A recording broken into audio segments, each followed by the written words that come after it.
Now, from HTV, your local news source, this is All Indiana Politics. Good morning and welcome to All Indiana Politics. I'm Garrett Bergquist in for Phil Sanchez. America could be on the brink of another conflict in the Middle East.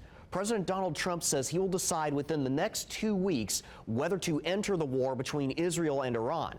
At issue is whether Trump authorizes an airstrike against Iran's Fordo nuclear facility. That facility is buried deep underground. Israel lacks the specialized bunker buster bombs necessary to destroy it. Senator Todd Young serves on the Senate Intelligence Committee. I asked him about the likelihood the U.S. gets directly involved. Joining us once again, Senator Todd Young. Senator, welcome back to the program. Good to be with you, Garrett. Right now, how likely is it American forces will be drawn directly into the conflict between Israel and Iran? You know, Garrett, I'm following this closely, but that still remains unclear. Listen, we know this. We know Israel is under attack by proxies of the state of Iran. We know that at every turn, the Israelis have been able to push back with some American assistance using our intelligence and our diplomatic enterprise where required. But we also know that the Iranian regime over the years has threatened American troops, even made strikes against American troops through their proxies. That blessedly has stopped. Our president is doing everything he can to reposition them, but at the same time to let the state of Iran know that we can no longer tolerate their enrichment of uranium and their gallop towards development of a nuclear weapon. And I agree that the president has drawn this bright line against further enrichment, and we need to learn more at this point about what the appropriate next steps are. How close was Iran to having a nuclear weapon? And will airstrikes put a permanent stop to that, or will they only delay it? You know, we've seen competing readouts of American intelligence in the popular press about exactly how close Iran has been. I look forward to getting the most updated assessment of that intelligence, if not in coming hours, then in coming days, as a member of the Senate Intelligence Committee. Should Hoosiers avoid traveling to the region? They should consult the State Department warnings on these things. The State Department, it posts online the country-by-country threat profile of different regions. It wouldn't surprise me if various countries within the Middle East have increased in terms of their threat profile. And I would just urge extreme caution. For those who are traveling to the state of Iran, I personally would not advise members of my family or my friends to do so. So I extend the same sort of caution to my constituents. President Trump has said he's not targeting Supreme Leader Ali Khamenei for now. Should the ultimate goal of any military action be to stop the Iranian nuclear program or to achieve regime change? It should be to stop the Iranian nuclear program. The president has been very precise and disciplined in terms of that sort of insistence. Any other punishment or threats are in furtherance of that larger aim of making sure that the leading state sponsor of international terrorism, that is the state of Iran, does not have access to a nuclear weapon and therefore blackmail potential against others. That would be short of actually the threat of using that weapon against our people and that of our allies, which we should also take very, very seriously. If the U.S. gets involved, do we risk repeating some of the same mistakes that we made with the Iraq War? You know, there's always a risk that we make unwise decisions. This is presumably why the American people elected President Trump, because they trust him to make the right decisions.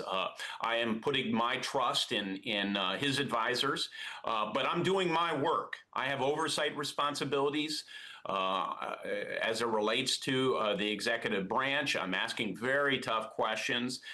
We want to make sure that the intelligence that might inform any action is thoroughly vetted, and that people in Congress are aware of exactly what fact pattern exists in the region before we take action. And we also need to be supportive of President Trump as he makes some really difficult decisions. If that support means additional resources, then we should give very strong consideration to that as well. I want to turn to the murder of the former Speaker of the Minnesota House of Representatives and her husband over the past weekend, a week ago. How concerned are you for your safety in light of that? You know, I'm concerned about the safety of my colleagues, their family members, and really others, other elected officials, those associated with this small d democratic process that makes our country what it is. We need to make sure that we publicly indicate that violence is never acceptable, and that we hold those accountable who are responsible for violence. And I would go further. Each of us has a responsibility that has a public platform to ensure that our words aren't unduly provocative and that we're not creating a larger atmosphere in which people of an unstable mind or temperament are led to violent actions. Does President Trump bear some responsibility for this, given the rhetoric he's used over his political career? This suspect, according to authorities, had a hit list of Democratic state lawmakers in his car. You know, I think in recent years, there's been plenty of responsibility to pass around. I can remember when my colleague and my very good friend, Steve Scalise, a Republican member of Congress and still serving today from the state of Louisiana, was hit by a sniper while practicing for a baseball game here in the D.C. area. So that was believed to be politically motivated, but this person did not harbor the beliefs of the Republican Party. So, you know, this is not a Democrat or Republican issue. I think everyone wants a safe environment. We see violence happening in our cities in particular. We've seen a lot of it the last 4 years. So much of it not motivated by politics or political culture. And so I just think we need to really do whatever we can to oversee our law enforcement enterprise and hold accountable at the ballot box, if necessary, prosecutors and others who aren't getting the jobs done to keep our communities safe. Senator Todd Young, thank you for joining us. Yeah, thanks for having me. About 600 Indiana National Guard soldiers are currently deployed in the Middle East. They've been there since last September. A National Guard spokesperson tells me their mission and timeline have not changed. The Guard says they are still on track to return home later this summer.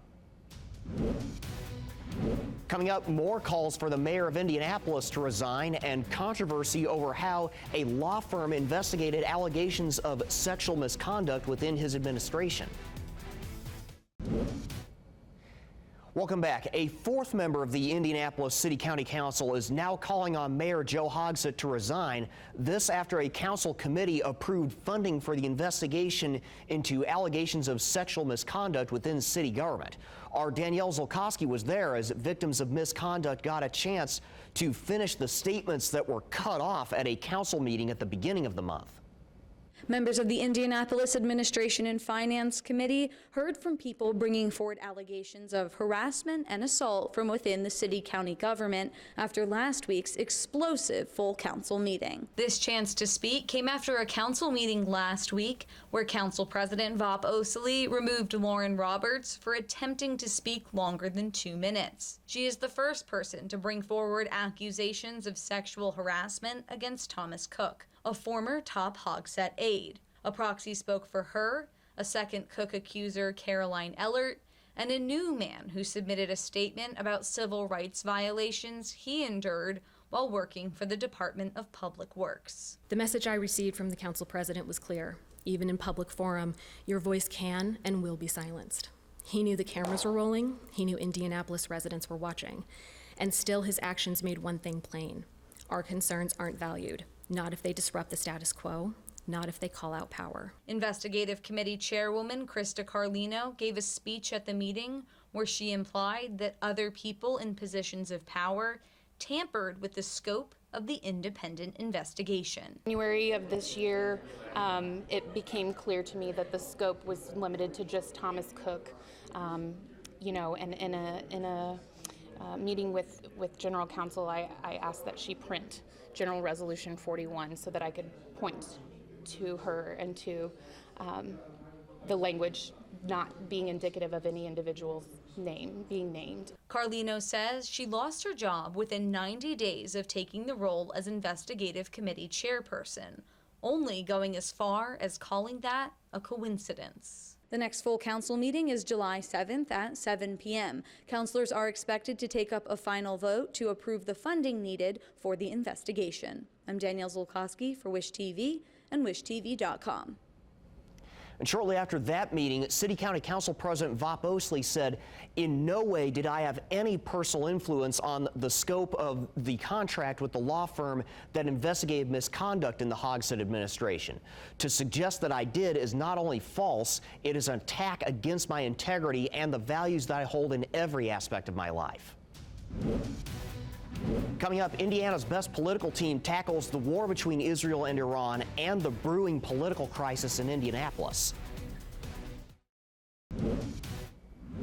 Welcome back to All Indiana Politics as we welcome in two members of Indiana's best political team, Democrat Dana Black and Republican Whitley Yates. Welcome back to the show. Let's begin with the conflict between Israel and Iran. Whitley, this has divided even many of President Trump's allies. Much of his base is skeptical of foreign intervention, but others do want a more muscular approach. Which side is going to win here?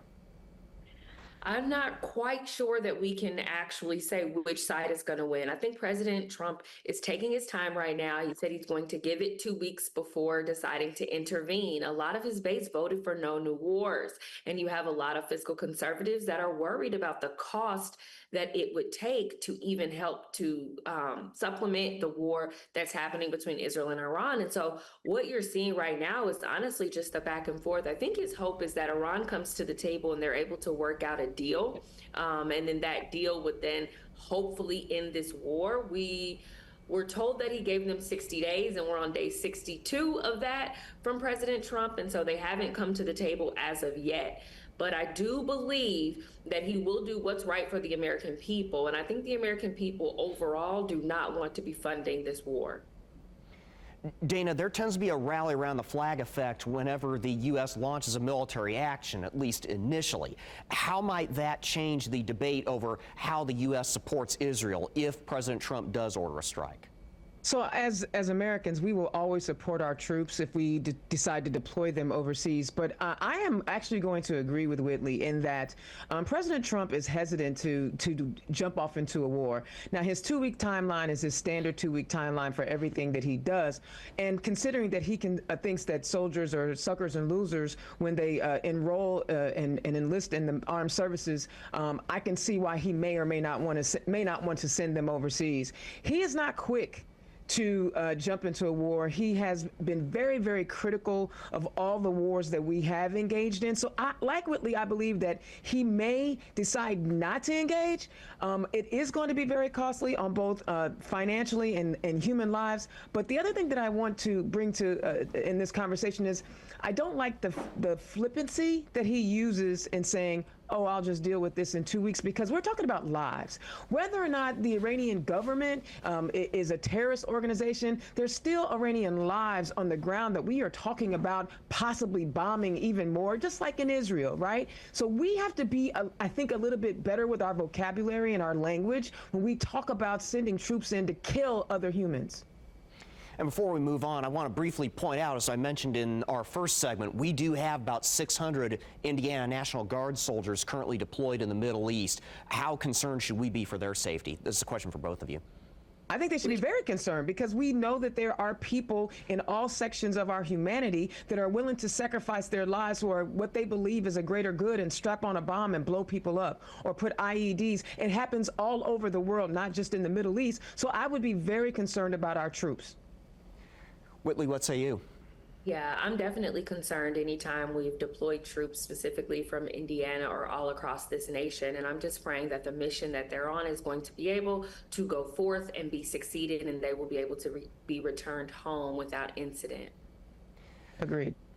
So let's turn to matters much closer to home. Indianapolis City County Councilor Crista Carlino has called on Mayor Joe Hogsett to resign, and she also essentially claims that Council President Vop Osley rigged the review of how the city handled sexual misconduct allegations. Dana, this is a very serious accusation against Osley and city leadership. Does he owe the public a full explanation of how that review was conducted? Yes, I do think he does, but I would like for Crista Carlini to possibly show some evidence of him tampering. Like, usually when you send something into the court of law, it's up to the prosecutor to prove their case, right? So she's making these accusations. I would like to see from everyone what she perceived to be manipulation. I'm hoping that that's not the case, and I honestly don't believe that Vop would do that. But that's just my opinion. I would need to see the evidence that he manipulated it. Whitley, how much influence can city officials actually have on an outside review like this? I don't know the answer to that question, because the review in which was presented seemed to be lacking a lot of substantial and critical evidence and pieces that were given. And so it's hard to trust the validity of that report when we have seen some of the invalid things that have happened with the reporting. But what I will say right now, when it comes to councilors pointing fingers at each other and blaming one another for not doing enough, is honestly just a symptom of a greater problem. Whether it's Crista pointing at Bob or others, Jesse Brown has said many things against against Bob as well, if we're going to be quite honest. But really, we need to be looking up at the top, and that is at Mayor Hogsett's office. And if he would have made swift decision to remove Thomas Cook, we may not have been in this situation in the first place. And so I think that this is just flowing down from the top, and there's a culture currently right now within the administration that these types of things are not priority, and that when we're talking about sexual assault, when we're talking about sexual abuse or misconduct, that they're not taken seriously. And so what I don't want is for the council to become disbanded and start pointing fingers at each other and not looking up. I gotta jump in. Whitley, I couldn't agree with you more, because I have been saying from moment one, this is not about right, left. It is about women wanting to go to work and not be harassed. And the fact that Mayor Joe Hogsett, which I have stated over and over again, should have never brought Thomas Cooks back once he heard the allegations, that was his huge mistake. Now, there's some other things that are going on, but the biggest problem about all of this is that women just want to go to work and get a paycheck. We don't need all these people. I don't have that problem, but women don't want men harassing them when they're trying to get a paycheck. So please, fellas, start looking out for your sisters. You look out for your aunties, your mothers, your daughters. You don't want these women to have to deal with this when they're just trying to earn a paycheck. And as far as calling for his resignation, honestly, I am of the belief, if you're going to call for Mayor Hogsett's resignation, then you need to call for every resignation of every male or every person who has been accused of sexual harassment. And we know that that's not going to happen, especially when the commander-in-chief of our country has been convicted of rape. So we know it's not going to happen. So if you're not going to do it for all, let it go. We've got a little less than a minute left. I want to go ahead and just stay on this topic. So we've now got 4 members of the City County Council, I have 25 total, who have called on the mayor to resign. Are we beginning to reach a tipping point? Do you see more members of the council turning against Hogsett? This is for both of you. I've got about 45 seconds left. I believe it is. There's going to be more people jumping on the bandwagon. I am not saying that I excuse Mayor Hogsett for any of the things that he's done, but asking Mayor Hogsett to resign is like asking the sun not to rise. He's not going anywhere. Honestly, I've got about 25 seconds left. Whitley, give you the last word. If he cared about the party, if he cared about uniting not only the council but the city, he would step down, because right now he is turning into an anchor, not only for his administration, not only for the city, not only for the women that have been abused under his administration, but also for his party. And so as they are mudslinging each other. Whitley, we will have to leave it there. Whitley and Dana, thank you both for joining us. We'll be right back. Thanks, guys. Thank you. Thank you for joining us for All Indiana Politics. We'll be back here next Sunday morning at 9:30. And be sure to check out the All Indiana Politics podcast. It's online at wishtv.com. Have a great rest of your weekend.